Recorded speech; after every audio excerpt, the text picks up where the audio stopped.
பாருங்க, சூப்பராக இருக்குது பாருங்க. அவ்வளோ சூப்பராக இருக்குது இந்த ஸ்வீட் பச்சடி. தக்காளி ஸ்வீட் பச்சடி பிரமாதமாக வந்திருக்கு பாருங்க. ஐயோ, இது அவ்வளோ சுவையாக இருக்குங்க. இது எப்படி செய்யலாங்கிறத பார்க்கலாம் வாங்க. உறவுகளுக்கு வணக்கம். இன்றைக்கி நம்மளுடைய கேப்சி ஃபுட் சேனலில் நம்ம பார்க்க போகிற சமையல் வந்து ரொம்ப ரொம்ப சூப்பரான, அதாவது ரம்ஜான் ஸ்பெஷல். அது என்னங்கிறத பார்க்கலாம் வாங்க. அதுக்கு முன்னாடி புதுசாக நம்ம சேனலில் பார்க்குறவங்க சப்ஸ்கிரைப் பண்ணுங்கள், லைக் பண்ணுங்கள், ஷேர் பண்ணுங்கள், தொடர்ந்து எனக்கு ஆதரவு கொடுங்க. இந்த தக்காளி பச்சடி, அதாவது ஸ்வீட் பச்சடிக்கு தேவையான பொருட்களை பார்த்துலாம். அதாவது 200 கிராம் தக்காளி, நல்ல பழுத்த தக்காளி எடுத்துங்க. 75 கிராம் சீனி, 4 ஸ்பூனு நெய், 10 முந்திரி பருப்பு, ஒரு 20 திராட்சை, 2 ஏலக்காயை பொடியாக இடித்து வச்சுருக்கேன். மறுபடியும் இந்த பொருள்லாம் பார்த்துடலாம்.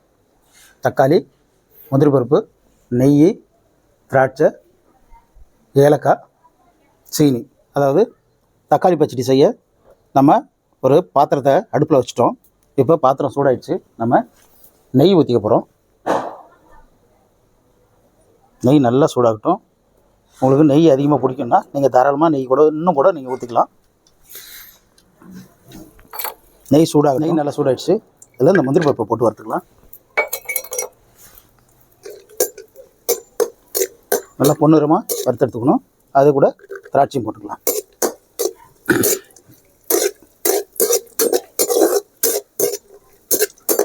ரொம்ப கருக விட்டுறக்கூடாது. அவ்வளோதான், ரெடி ஆகிடுச்சு. நம்ம எடுத்துடலாம். அதே நெய்யில் இப்போ நம்ம தக்காளியை போட போகிறோம்.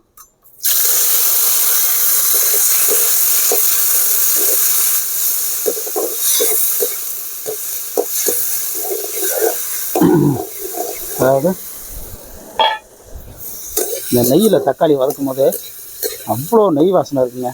சூப்பராக இருக்கும் நெய் வாசனை. அப்படியே தக்காளி நல்லா வதங்கட்டும். அதாவது இந்த தக்காளி பச்சடி, இனிப்பு பச்சடி இருக்குங்களே, இது வந்து புலாவ் சோறு, அதாவது ஒயிட் புலாவ் போடுறாங்கள்ல, அதுக்கு வந்து நல்ல சாப்பாட்டை பற்றி தெரிஞ்சவங்களுக்கு, அந்த ருசியை பற்றி தெரிஞ்சவங்களுக்கு ரொம்ப ரொம்ப தெரியும். இது எப்படின்னா, இந்த புலாவ் சோறோட இந்த தக்காளி ஸ்வீட் பச்சடி வச்சு சாப்பிடும்போது செம்ம டேஸ்ட்டாக இருக்குங்க. சில பேருக்கு இது பிடிக்காது. ஆனால் இந்த விருந்தில் இதெல்லாம் சாப்பிடும்போது அப்படி ஒரு செரிமானத்தை கொடுக்கும். ரொம்ப ரொம்ப சூப்பராக இருக்குங்க. இப்போ ரம்ஜான் வருது இல்லைங்களா, அதுக்காக தான் நம்ம இதை செய்கிறோம். ரொம்ப ரொம்ப எளிய முறையில் செய்யக்கூடியது. ஆனால் இப்போ நம்ம செய்கிற அளவு 10 பேருக்கு மேலே கூட கொடுக்கலாம். அவ்வளோ சூப்பராக இருக்கும். பிரியாணி, புலாவ் இது ரெண்டுத்துக்கும் கொஞ்சமாக இந்த தக்காளி தொக்கு வச்சுக்கிட்டு, அதாவது தக்காளி தொக்குங்கிறேன், தக்காளி ஸ்வீட்டை வச்சுக்கிட்டு கொஞ்சோண்டு கத்திரிக்காய் புளிப்பு வச்சு பிரியாணியை இல்லை புலாவோ ரெண்டுத்தையும் கலந்து சாப்பிடும் போது வேறு லெவலில் இருக்குங்க.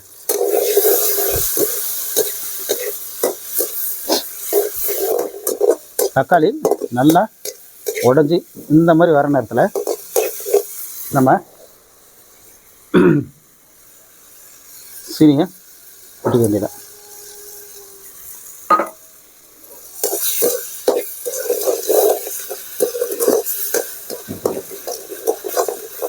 பாருங்கள், சீனியை கொட்டின வேகத்துக்கு அப்படியே மெல்ட் ஆகுது பாருங்கள்.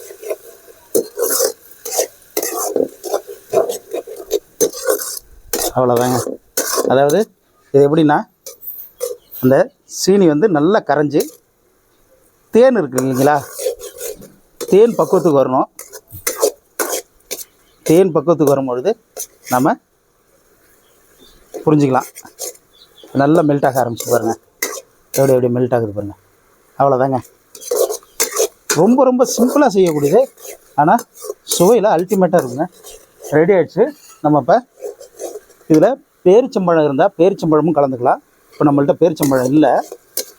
நம்ம கலந்துக்க போகிறது வந்து முந்திரி, திராட்சை தான்.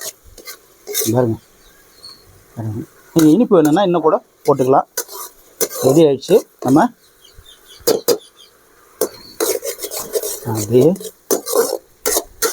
இருக்கிற பாருங்க, அதுதாங்க இந்த தோல்லாம் அப்படி பார்க்கும்போது ஒரு எப்படி இருக்கு பாருங்க. இந்த டச் இந்த மாதிரி வரும்பொழுது நம்ம ரெடி ஆகிட்டுன்னு அர்த்தம்.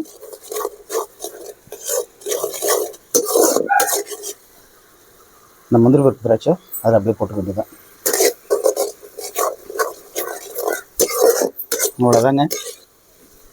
இப்போ அப்படியே ஏலக்காய் பொடி இருக்குல்ல, அதை தூவி விட்டோம்னா அல்டிமேட்டான தக்காளி ஸ்வீட்டு பச்சடி ரெடி ஆகிடுச்சின்னு அர்த்தம். அவ்வளோதான். நம்ம இறக்கியதை டேஸ்ட் பார்க்க வேண்டியதான். நம்ம அதை டேஸ்ட் பார்க்கலாம். வாங்க, இப்படி இருக்கு பாருங்க. அது ஒரு அல்வா மாதிரி இருக்குது பாருங்க. சில இடத்துல சில கல்யாணங்கள்லாம் நீங்கள் பார்த்துருப்பீங்க, ஏதோ ஒரு ஃபங்க்ஷனில் பார்த்துருப்பீங்க, அப்படியே துறன்னு ஓட விட்ருப்பாங்க. அந்த மாதிரி இல்லாமல் செம்ம சூப்பராக இப்படி தாங்க இருக்கணும். இதை பார்த்தாவே சாப்பிட தோணும். அப்படியே நெய் வாசனை அம்சமாக இருக்கு. ஒரு அல்வா ஃப்ளேவர் அழிக்குதுங்க அந்த நெய் வாசனையில். இது எனக்கு உடல் அதாவது உடம்பு ரொம்ப சரியில்லாமல் இருக்குது. நான் அதிகமாக சாப்பிடக்கூடாது, இருந்தாலும் அதை நான் சாப்பிட்டு காட்டுறேன். பா, அடிச்சுக்க முடியாதுங்க. நான் முதல்ல அதாவது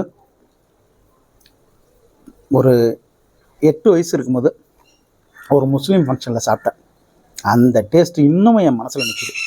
அதுக்கு பிறகு நான் நிறைய தடவை செஞ்சுருக்கேன், ஆனால் அந்த டேஸ்ட்டு ரொம்ப நாளைக்கு பிறகு இன்றைக்கி தாங்க வந்திருக்கு. அவ்வளோ சூப்பராக இருக்குங்க. சாப்பிடக்கூடாது, இருந்தாலும் எனக்கு அந்த பழைய ஞாபகம் அப்படியே கண்ணு முன்ன வந்து போகுது. அவ்வளோ அருமையாக இருக்குங்க. அல்டிமேட்டுங்க.